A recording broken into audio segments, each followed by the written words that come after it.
What's up guys, Manny from Motomillion. Previously with the R1M, you guys saw us change the brakes, the wheels, put it on the dyno and get some great numbers. And the R1M is back.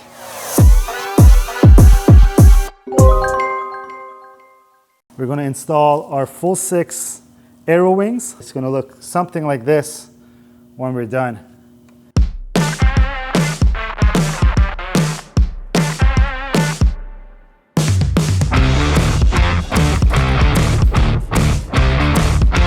Fullsix actually gives us these templates where we have left and right side, and always don't forget left and right means when you're sitting on the bike, and this is the left side, and we're going to install this I believe right here just so that it gives us our location for the holes.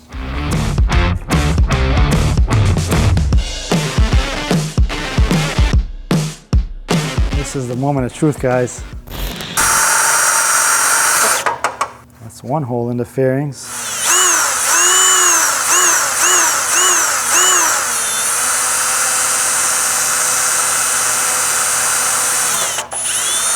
The holes are good, it didn't fray. We haven't drilled the bottom hole yet, guys, but I just want to see in general what it's looking like here. Next part is, you're going to see that we have another template here, but obviously we got to figure out where it's going to go down here before we drill it. And it only needs one hole. I can see where it's supposed to fit. And we're gonna have to wipe this off after, obviously, guys. And I'm gonna put this right here, try to follow the line. The template's actually in a really good spot. And again, don't forget, make sure you test everything on the bike.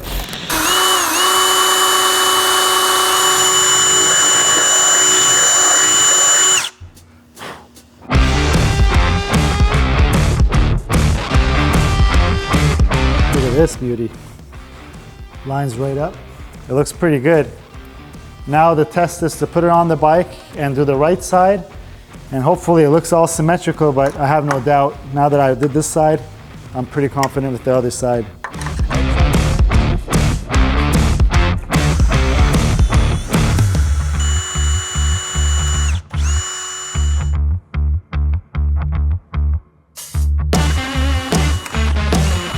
This is the moment of truth.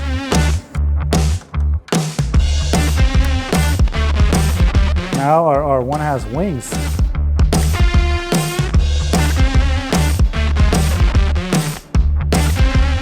Now that we have our winglets on, I'm going to get onto the fuel cap. We're going to put the TWM fuel cap. It is very easy, but there's a little trick.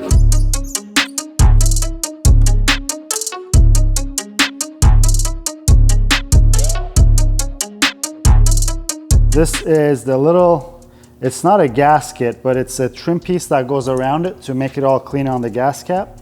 We want to put this on the TWM fuel cap as well, but we got to do a little bit of trimming. Often it's either people don't put this back on the bike, or they put it on without trimming, then it doesn't look nice, or it's completely missing where you have the gap. Don't be alarmed that this has 5 holes and what you took off has 3 bolts. These 2 bolts here are dummy bolts. They provide us with bolts and nuts to make it all even. And then these 3 bolts are going to be what holds the fuel cap down. Don't forget this. With any fuel cap you install with TWM, it's going to have this gasket. If you forget to put this on, you're going to get some leaks, and we're probably going to hear back from you. So right now this is sitting on the fuel cap, but it's obviously, if I pull this like this, it's not sitting right here. So we're going to trim these parts. And also, once you put those dummy bolts in place over here, it's going to pinch around here. So we're going to trim all this around. Do it slowly when you're doing it. Don't just start trimming everything off, because if you do it slowly, then you don't have to, you know, if you take too much off, you can't put it back on basically.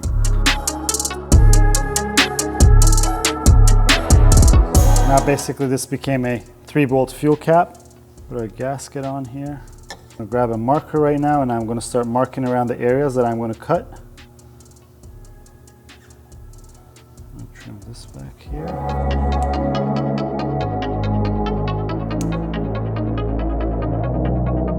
And I want to remove all of this top piece from here. It has a nice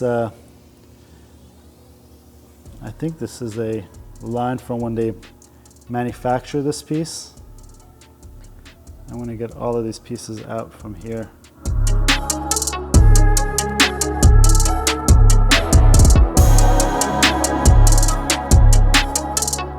Now let's prep the fuel cap with the bolts. What we'll have is these longer Allen head bolts, our bushings, and these tiny little O-rings. I'll put it on the table so that you guys can see it on the camera. These O-rings are not sealing anything, but what it's going to do is that it's going to hold the bushing in place when you turn the fuel cap upside down to install it. So put your bolt through, put your bushing in place, grab your O-ring, and what you're going to do is you're just going to slide your O-ring on. And if you have a little kid around, don't show them the O-ring, because you could tell them that you're doing magic because the bushing is not falling. Before I put this on the bike, you guys are probably going to get frustrated if you haven't figured out how to get your key out, because once your fuel cap is off the bike, this key won't come out. What you got to do is this piece here, this filler neck part, this has a spring. So you're going to try to push it down just like that. And then while you do that, you heard that click? Pull your key out, and that's it. A little piece that's very beautiful, but also very functional. I hate to put my keys to get the fuel cap opened up. Put our trim piece back on. Also make sure these bushings and everything are in place, because you don't want to drop it in the fuel tank. But feed your overflow hose in. And then just push this down in place.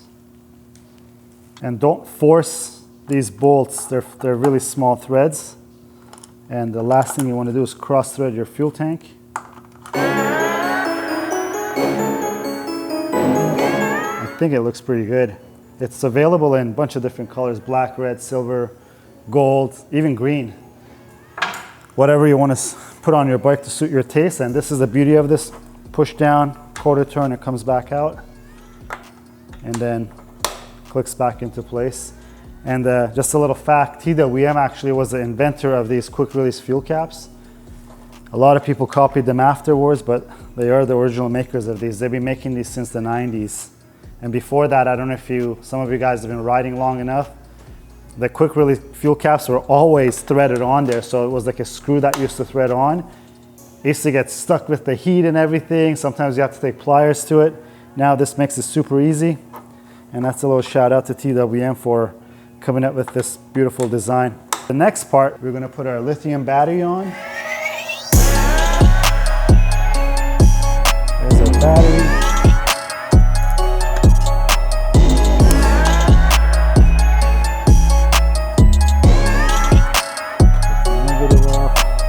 Supposed to be a strap on the battery, but it's not on there, and right away I could tell this is pretty heavy. See, that's on 0. It's 4 pounds and 8.5 ounces, so a little over 4.5 pounds. And our anti-gravity battery here, 1 pound and 7.1 ounces, so a little over 3 pounds of weight savings right there. So these are the terminals that come with the anti-gravity batteries. On some bikes, these bolts are too big, and this is the case that you see it doesn't fit through. You technically could try to drill it. It's not that easy. The drill catches into these very easily, and if you don't put it on a vise, it just twists. But what you could do is you could grab the stock terminals and the stock bolt. Well, not the terminals, but the block that goes in the terminal and the bolt. And obviously, since we took this off, we know that this is going to fit here. We got to put this in here to support the skinny block that we have, so it holds it up so we could get the threads going. And it'll just be as easy as tightening this back on the bike. And also, since we're putting a lithium battery on the bike, I'm going to put a C-Tech lithium charger, because lithium batteries have a long shelf life, so it doesn't lose charge if it sits here. But there's always some sort of a drainage on a bike, because you have your electronics nowadays. And what kills lithium batteries are that if this goes to 0 volts, this battery is dead. So what you want to do is, it's not a tender, it's a charger. We just keep them plugged in with the C-Tech lithium chargers, and the batteries last forever. What I'm doing right now, guys, is I just grabbed a little bit of foam that I had laying around. I'm going to remove this once we install the battery, but I'm putting this foam here, and I'm putting these blocks in here so that this holds this block in place. There you go, so this is ready. Let's grab the C-Tech charger, and you'll see that the C-Tech comes with this plug. And we're going to put these in place with everything else that we have on there. What we need is this harness that they give you, because the C-Tech has their own proprietary plug. And I want to put this on the bike. It's so weird lifting it up just like that.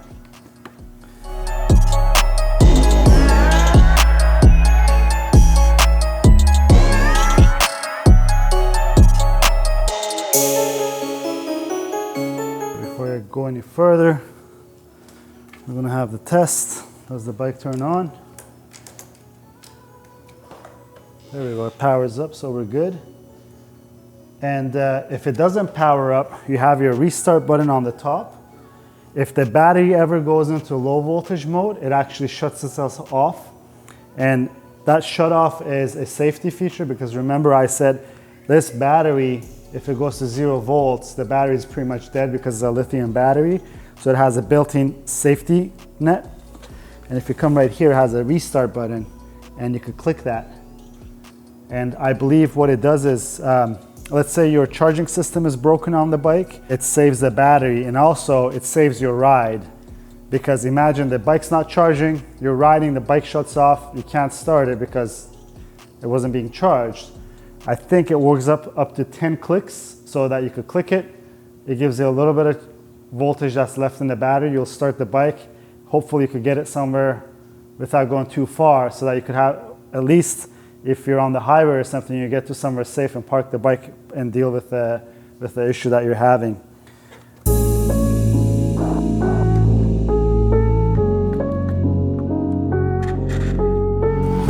Guys, the next piece is inside this box. If you guys haven't seen the video, we have an unboxing video of this beautiful R1M. Yamaha USA was nice enough to send us this bike in its crate to my house so that we could just have an unboxing for it. And this was in the crate. And if I'm not mistaken, we have all of our parts in here for the piece that I'm looking for. This has all your toolkit, your extra pieces, your GPS. So the R1Ms come with the GPS sensor, so that you could, if you run on the track, you have your lap timer that's triggered by the GPS. What I'm looking for is this tail cap.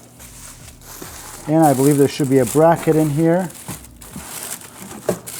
And I'm putting that on the bike since we're not using our rear passenger seats because of our Krapovich World Superbike exhaust. We no longer have the pegs. And we're gonna remove this, get our key off of it.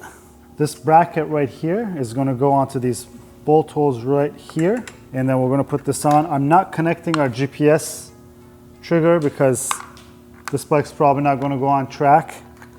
And for the sake of not putting stuff in here that we don't need, I'm just gonna install this, put this back on there, and I think it'll be done. Let's fit this here.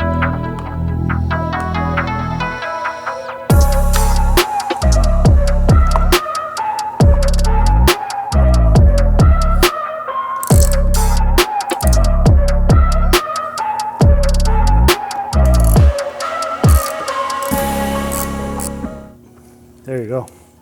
Our seat's on there. And the final touch is to get my fingerprints off of this. So for you guys who don't want to use this cover from Yamaha, if you don't have an R1M, or if you have an R1M and you just don't want to jeopardize your GPS sensor on the road, or even if you're on track and you're not using this piece, Fullsix does make a rear seat tail cap that fits the R1M and the R1 as well. And we'll put the link in the description below so that you guys can see it. And also the Fullsix one is all carbon. I think it looks a little nicer, but for the sake of putting the factory piece on the bike and showing you guys, I put this piece. maybe in the future date, what I'll do is that I'll remove this and put the Fullsix one on there.